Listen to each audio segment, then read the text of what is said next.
Close your eyes for a second and imagine a world where you're back in the late 80s. It's Christmas Day and you've been asking your parents for the newest game on the market, Mega Man. So you wake up, go to the living room, and open up your false gift and you see the worst box art ever. Because oh my, what is this? Japan got something that's exactly what you're going to be getting into. Blue Man takes in all these other men of mostly red, white, black, and yellow, besides you, Iceman. And Europe got that, but with looks of a movie poster. Okay, you can open up your eyes again because it's Mega Man. Oh no, the cover art is back, run!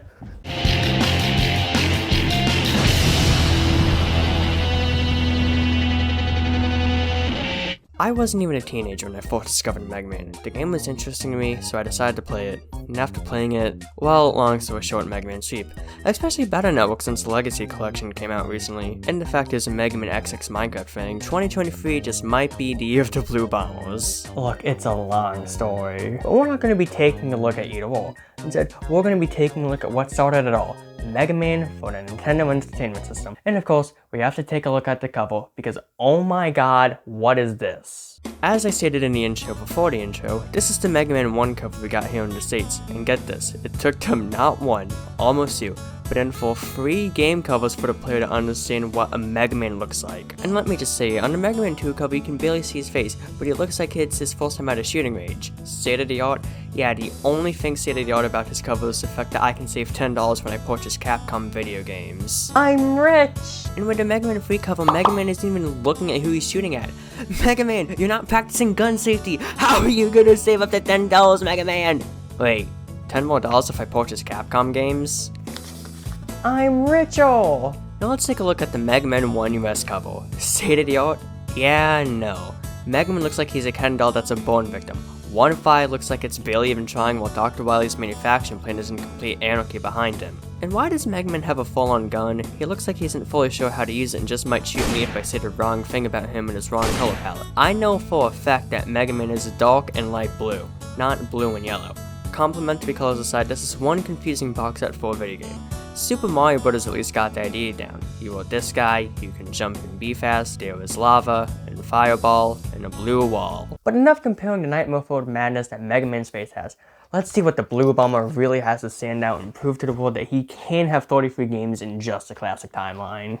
Mega Man 1 begins like any other game. What a title screen. Dear God. And I have to say, I like the way the title looks. It's something fancy, and while it tells you less than the box art, it could be a lot worse. But what is the Mega Man story, you ask? Well, it's complicated. Very complicated. But for the first game, it's simple. Dr. Wright and Dr. Wily make 7 robots: Mega Man, the Robot Masters, who I'll get into later, and Roll. But they all do stuff like prescribed rituals until Dr. Wily betrays Dr. Wright and uses the 6 Robot Masters to take over the world, and it's up to Mega Man to stop Dr. Wily. But after pressing start, you're met with this screen and 6 Robot Masters. You have Cut, Gutsman, Elecman, Iceman, Fireman, and Bombman. Each one for the most part being themed around a certain word, Fireman, Cutman, and Elecman being the most obvious examples. Each Robot Master is weak to something, and if I was playing this run when it came out, I would never figure this out, so God bless your internet, more specifically video chums. However, some of them are common sense. For example, Elecman is weak to the roll and cuddle, which you get from Cutman. But enough about these 6, we have time to know them later, because right now we need to fight them. And for this review, /walkthrough, whatever, I'll be doing mostly what Video Chum's boss order is. And also we begin with Gutsman. Gutsman's world is basically a miner's dream. And no, not like that despite how creepy Dr. Wily may be. I'm talking about the pickaxe ones. But do you see these other guys? Well, they're the first enemies here. The metals with 2 L's. They were little hard hats and everything. You take fear out when they pop their hard hat up and then wait for a moving platform, all while being able to watch Mega Man blink with an exciting 2 frames. Just like in real life, although not with much blue. After getting onto the first platform with the usual weight Mega Man has and not falling to your death while going from the second and then third platform, something that can happen in this game, you encounter these guys, the Bumby Heli. They are very annoying as they swoop down on you like they're flag trying to get my toast sandwich with extra toast. Just annoying. Leave my sandwich alone, I can see you! Thankfully though, after dealing with the force patch, you can get some health back before you see a Pickleman who throws an endless supply of pickaxes at you in an arch. And you encounter 4. just enough to make me wonder if I ended up in a Minecraft SMP that will crash and burn in a few months. As you're now transcending the area, you see more of the Bumby Hellies, and after escaping before they attack you, they've come back for revenge, oh god! You fall some more before coming across the last enemy before the Hall of the Gutsman, Big Eye, and I don't like him. Because Jesus, look at him. He is jumping all over the place. It's like giving a toddler monster energy, something you shouldn't do, and I'm not speaking from experience. Have common sense, unlike a difficult. God, I hate him so much. Now granted, sometime after recording all of this footage, I did figure out that you can't actually make him do a big jump by jumping before them, but it doesn't happen too often. It is helpful for a very annoying enemy though. In the hall you take care of some more enemies before stepping into the room with the big man himself. The way Gutsman functions is an interesting one. He'll jump, then land, stunning you. Sometimes he moves, sometimes he doesn't, and sometimes he'll grab a block that fell and throw it at you. In my opinion, just letting him stun you is the greatest way to do it to him, especially since he doesn't usually hit you and you can jump over his blocks. You can hit him easily when his jump is at its peak. Hit him with your Mega Buster a good few times and then you'll get the Super Arm, which is perfect for taking on Cutman. Gutsman was something I never really did put my finger on, but listen to that background music, it's such a dance tune. Oh god, the Bumby Hellies are back! Run! Thankfully though, we don't see them forever because we then have these blasters that open up and shoot 4 times at us in 4 different angles. We climb up to be greeted with more of them, and more of them, and more of them. Okay, I mean, Jesus Christ, does Wily hate Cutman or something? Gutsman had so much variety in such short time, but with this we're just getting shot at. After climbing up yet again, we see actual moving scissors being dispensed at us. Thankfully, we can just ignore them as we're greeted with these Komodomas that jump at us. Sometimes they're slow jumps, sometimes they're big jumps.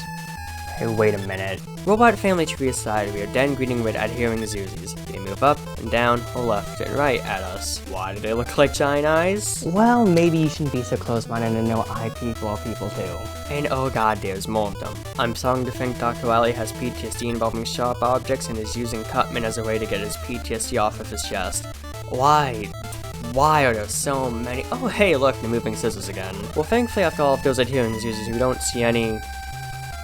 They return, and they killed me. Okay, whatever.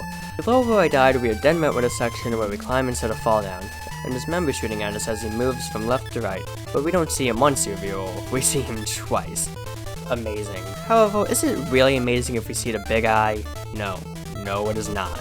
Now in Cutman's Hall, we see then kill 3 of these screwdrivers, who are much more seen in Fireman stage, but in short, they shoot 5 shots at us at 5 different angles, twice.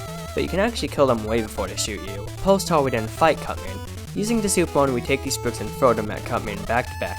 However, I missed my first brick hit, then died, meaning that when I fought him again, they weren't there. Something that happens during the entire game, even if you just go to a different room and then back. To kill Cutman, I decided at him a bunch, dodging his head scissors and him until I killed him. And I have to say, out of every robot master in this game, Cutman is in my top favorite 2 robot masters to fight besides Bombman. Jumping in this game just feels right, and Cutman's jump toss combination really helps complement that compared to Gutsman's jump toss combination since you're stunned for half of it. But the 3rd robot master doesn't just jump in for something, he also runs. It's Elecman. Elecman's entire state changes up the entire status quo. Instead of going mainly right, we go up. How fun! We wipe out Gabriels who slide and can be stopped with the Mega Buster and can be killed with the Rolling Cuddle. We go up and see more. This new room has the same layout as the old room, but without the Gabriels or Power Capsule. We then see Switchers, and besides watching me when I sleep, they shoot electric beams at me, which is very fitting, but they're easy to kill if you shoot at them before they shoot you. Oh, finally, a new room. This place has some blocks that appear and disappear, and it's up to your pattern recognition to do the work. After going up twice, we see a big power capsule, which is very tempting to get, but that small hole in it is a nightmare to get out of if you don't know the hitbox of Megaman by heart. After dealing with more watchers, electric beams, or Gabriels, we see the first and only item we don't get from a robot master, the Magnum Beam. It can make platforms for us to stand on, and it is just rarely used, but you'll have to see that later. After more Gabriels and or electric beams, Komodomas. In memoriam to the specific Komodoma.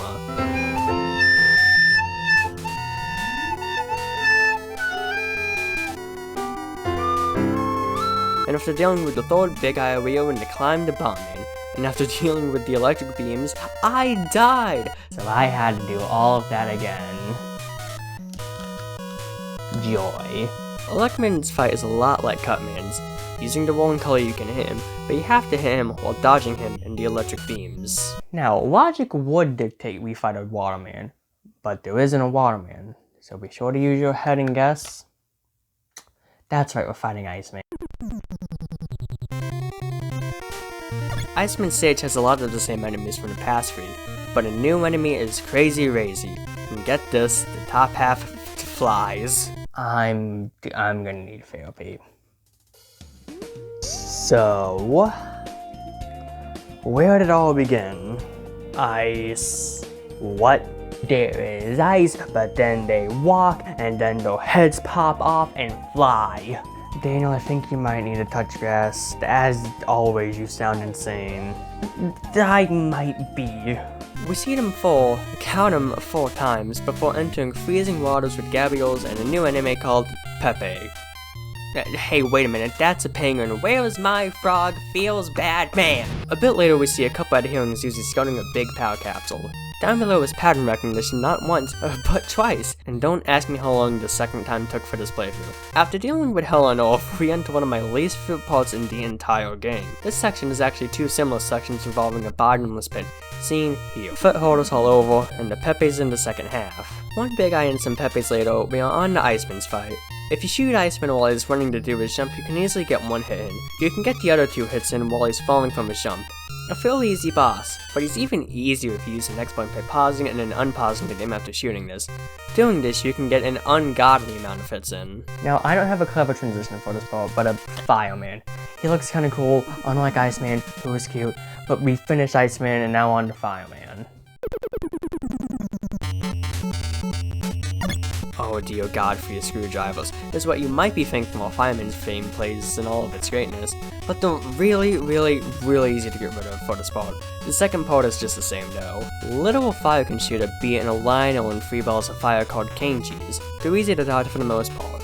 Going up we see fire beams guarding small power capsules, but I just avoided them. More fire beams, one having to be frozen to reach those weapon energy packets, whatever these beams are, and more fire beams, and more fire beams, and more cane cheese. Oh, okay, again, does Wily have PTSD for sizzles and fire? This is something I really don't like. I would count how many times we see a fire beam in a cane cheese trio, but I don't feel like doing that. However, change up, falling for a while. Okay, let me rephrase that. Firewall and a pipe. Skipping it with the Mega Bus and then going up, we are greeted with a staircase and a killer bomb. Killer bombs are interesting. They move like Pepes, but their explosion post-defeat can hold us, and it's a lot bigger. This room also has 3 Gabriels. The first 2 are easy to dodge, but oh my, is the 3rd one annoying. It'll respawn if you hit it when it's at the ladder, but because it charges at you if you're on the same floor with it, it will just be near impossible to hit it. So, how did I dodge this guy? Brute forced it. More fire beams and king cheers later, we are in the hall of the Fireman, where the screwdrivers on the roof. But them aside, here we are, the Fireman fight. Fireman is just annoying to fight. Sometimes he'll shoot 1, 2, or 3 firewalls, leaving behind a little bit of them on the floor. And I don't know why, but the fine folks at Capcom basically said, oh, what if you minutes of the fire left behind follows you and knows exactly where you'll land? Fireman is just annoying, but thankfully he can be killed in 7 hits. Also, get this, his fireball can still hit you after he's taken care of. Well, after that, there's only 1 robot master left before the big fight. Bomb Man. Now, I said that Bomb Man is one of my favorite robot masters in this game, and just look at him. He gives 0 fucks about anything. And this part of my playthrough took me the least amount of time than the rest of the robot masters. We start off with some Komodomas before seeing these new enemies called Bombs. Yes, I'm serious. These are called bombs. They explode, shooting tiny versions of them on both sides. And hey, look where the power capsules are, you can avoid both of these 2 screwdrivers. Suck it. We then go up seeing 4 blasters guarding a big power capsule that I did pick, thank you very much. Going up we see a Sniper Joe. Yep, Sniper Joe. He's just like me. Shooting, jumping, doing nothing. The only difference is that he's green. The known right with a blue if looking inside tells us anything. Thankfully though, he's easy to hit since you can hit him while he shoots and jumps. Now, just avoiding the blasters and killer bombs, we, get this, climb to see a lot of Gabriels before climbing again to see 1 lone killer bomb trying to make sure I don't climb up.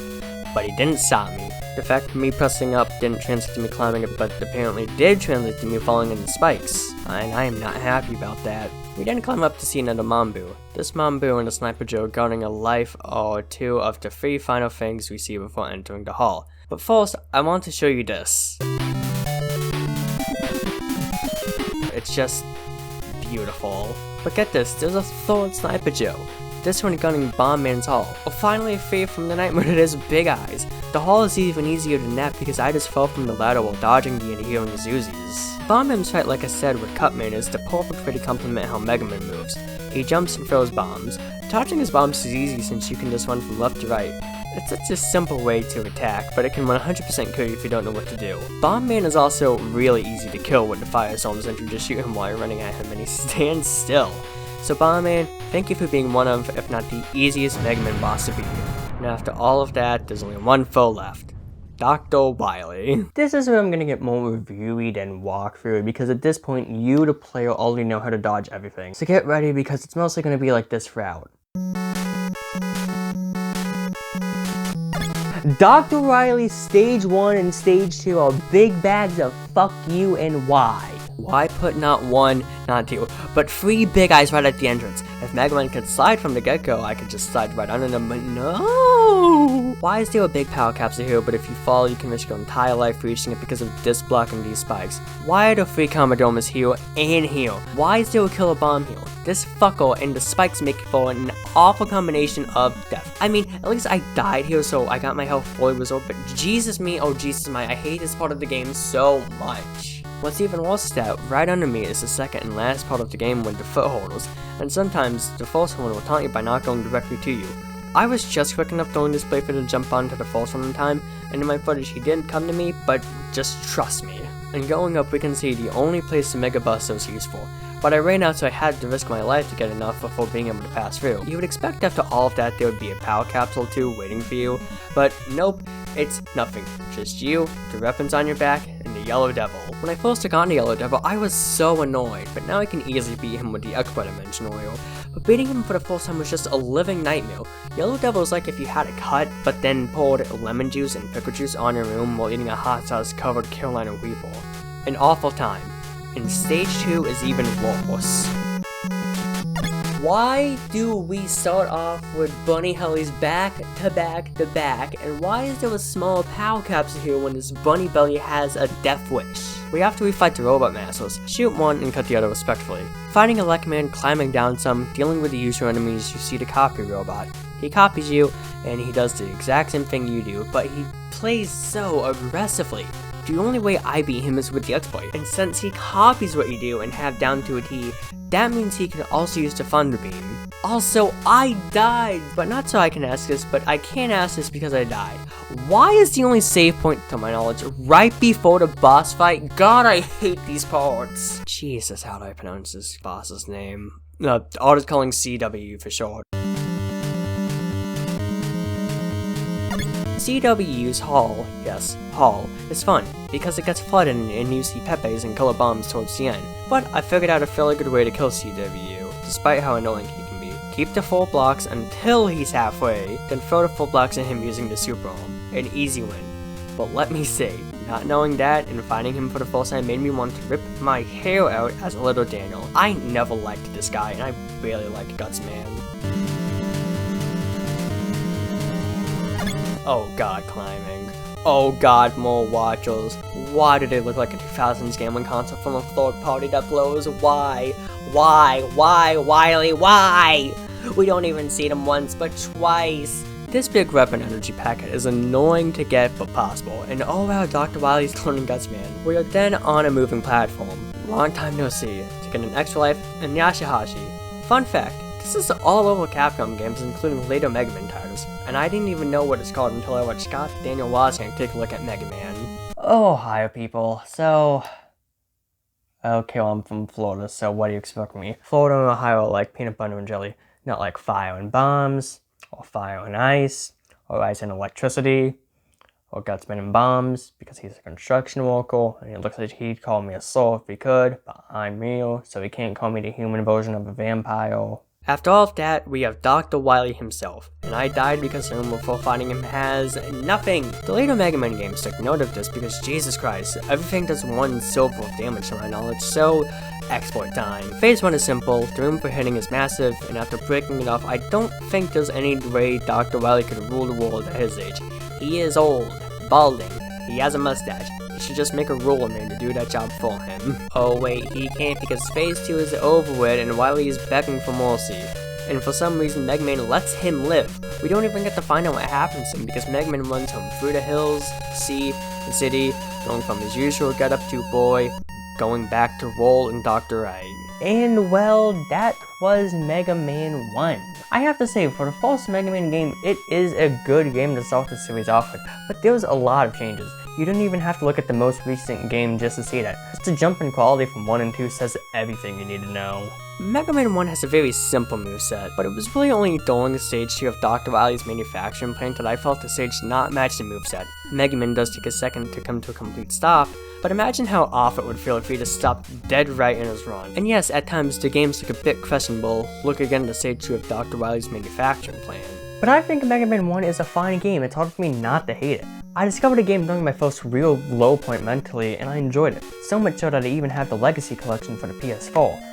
I even owned the Mega Man Battle Network Legacy Collection, despite never having heard of it before the February 2023 Nintendo Direct. If I had to say where I think Mega Man 1 falls on a scale of 1 to 10 units of Mega Man health, it would be a 6.7 out of 10. It's not the greatest, but for a full century it does the job of laying the foundation down perfectly. But to quote Bombman from the Mega Man 1 remake for the PSV, bombs aren't toys. Timing it right, lighting the fuse, that's the stuff you gotta leave to the pros.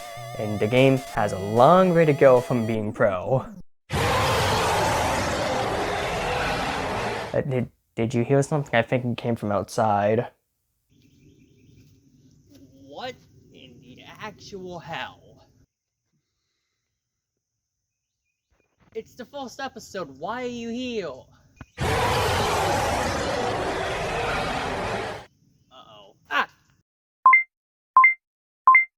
Well, that blows. It's the first episode review thing on this channel I'm doing, and I already have an antagonist. I couldn't even do anything about it. I can't fight. Granted, I could learn, but that would take effort. I mean, I guess I might have been a little too harsh, but Jesus Christ, it was everywhere. I mean, I'm starting to think my own hands are bunny hellies. I think I need a new therapist. And well, that is the first ever episode of Danspection. I have to say, it is a little weird doing it on a game I love, because I guarantee a good few years down the line I'm gonna look at this and I'm gonna be like, ew, this is not good. But that's the life of a creative person. But thank you if you've made it this far, if you've come from my main channel, Annual Daniel, or just on the YouTube homepage or one of the internet's various means of making it. If you like this, subscribe, please. I don't know how to get people to subscribe here other than just making stuff, and it's a good thing I like making stuff. I have a list of video ideas, a very short list, but a list of video ideas, so I am stockpiling, thankfully. I don't really know what to say other than just subscribe and just thank you for watching.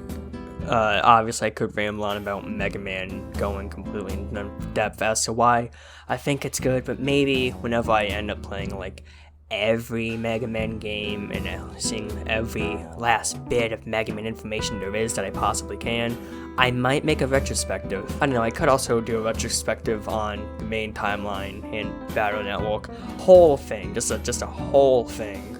But I'm not gonna waste your time. I imagine you're a very busy person. So yeah, thank you for watching, subscribe.